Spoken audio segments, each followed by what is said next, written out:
Hi there, Sharon Horne-Ellstrom here. Welcome to day 231 of our Be a Better You annual challenge. Today we are talking about and focusing on letting go. Letting go of negative thoughts, negative beliefs, negative emotions. You'll notice that we talk about letting go strategies both in our mental area and aspect of our life as well as our emotional. And it's usually spiritual and sometimes even physical things we need to actually let go of. So today we're going to talk about something called 8 acts and letting go of negative emotions. And tomorrow I'm going to share with you, I'm going to go and dig through my archives and find, I did back when I was in my Italian food days, a series of physical letting go exercises. I physically did things to get rid of a limiting belief.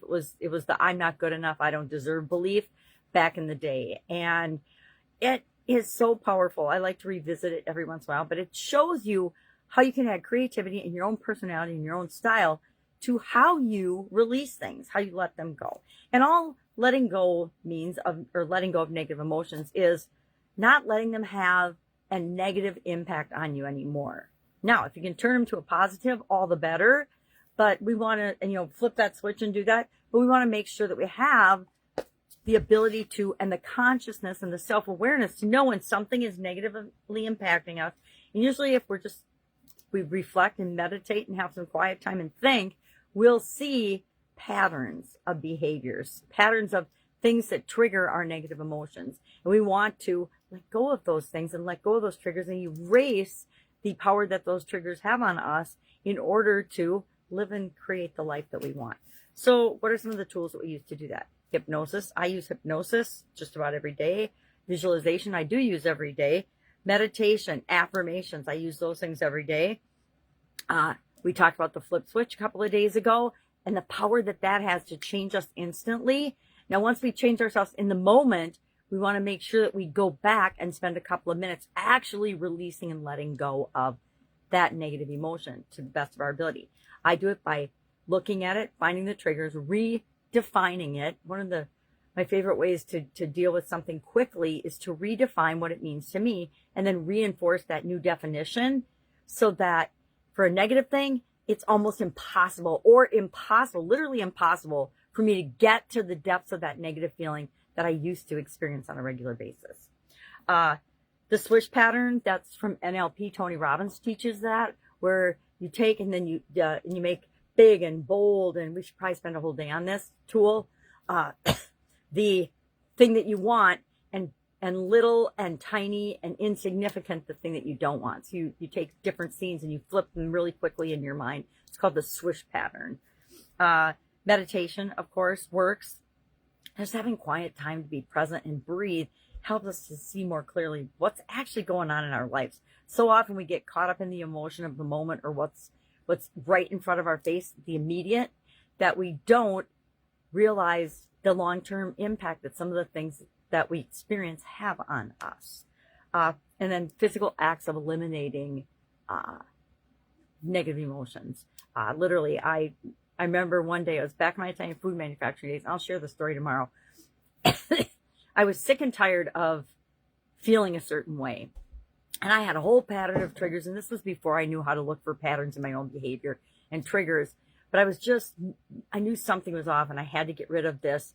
I don't deserve, I'm not good enough emotion that I had latched onto, because it's definitely a negative emotion. It's absolutely a lie for every single one of us. Every single one of us deserves and is good enough to have whatever it is that we want, right? As long as it's not something that negatively impacts other humans and society, etc. We are all unique and different, and we all want different things, and we want different methodologies for achieving those things. But I found that most of the time when I'm not getting something that I want, or something isn't working out the way I thought or I wanted to, it's because I have some kind of a block or a false belief, like I'm not good enough, I don't deserve, I'm not worthy. Who am I to have that when other people are starving in third world countries? Who am I to want that, right? I mean, how ridiculous is that? That's what we're here for. We are little manifesting, creating machines, and our job is to become the best possible version of ourselves and then share that with the world so that we give other people permission to do the same. All right. So I don't remember where I learned it, but there's this thought or this theory that you have to do letting go strategies 8 times on a certain thing in order to eliminate that negative emotion. I don't think it's backed in science. I don't know what it's backed in. It's probably a woo-woo thing that I heard on a recording, and then I just started repeating because I tried the release and the letting go of the I'm not good enough 8 times, and it had a positive impact on me. So I'd be curious if you know anything about that 8x times, 8 times to release a negative emotion. Has that proven out to be true for you or not? And if I think back on it, different negative things and negative emotions like failure, I'm not good enough, I've definitely let go of at least 8 times in my life. And so you would think they never rear their ugly head, but they still do, right? It's like anything else that people scientifically state as a fact or a statistic. May or may not be true, because the truth, what works for you, and reality are all different things, right? They're all different things. All right.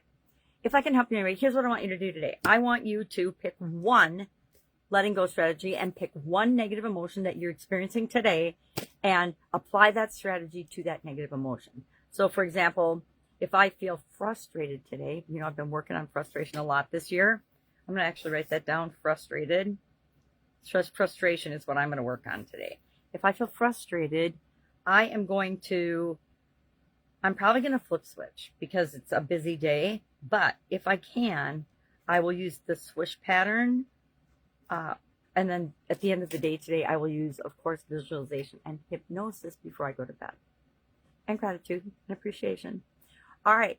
So pick a negative emotion you want to work on today and tomorrow. And tomorrow will be fun because I had a blast. And you're not supposed to have fun, but I think you are supposed to have fun letting go of things that no longer serve you. And so I will dig out those old videos, and I'll probably see if I can put the links in the comments below tomorrow, or maybe I don't know how to share snippets of them while I'm talking, so I don't know that I can do that. But I want to go back and revisit them and see how ridiculous they actually are, because they probably are ridiculous. I think it's way back before I started doing videos and showing up on the internet. So I'm sure they're hilarious. And I just did them for me. So I guess I'll have to look at them and decide if I actually want to share them or not, or if they're too embarrassing. But I can pull out the strategies that I used, the things that I did. You know, I mean, I wrote on a mirror, I am not good enough. And then I foamed it and cleaned it off. That's one of the examples. All right. So pick a negative emotion you want to work on. We're going to work on it today and tomorrow. You're going to start today by picking one of these tools and applying it. And I would say that by the end of the week, we'll make sure that we've done it with 8 different technologies or techniques so that we can really nail it and get rid of it and turn it into a positive for you once and for all. Any questions about this, ask. That's what I'm here for. Otherwise, go out, make it an amazing day, and I will, of course, see you tomorrow.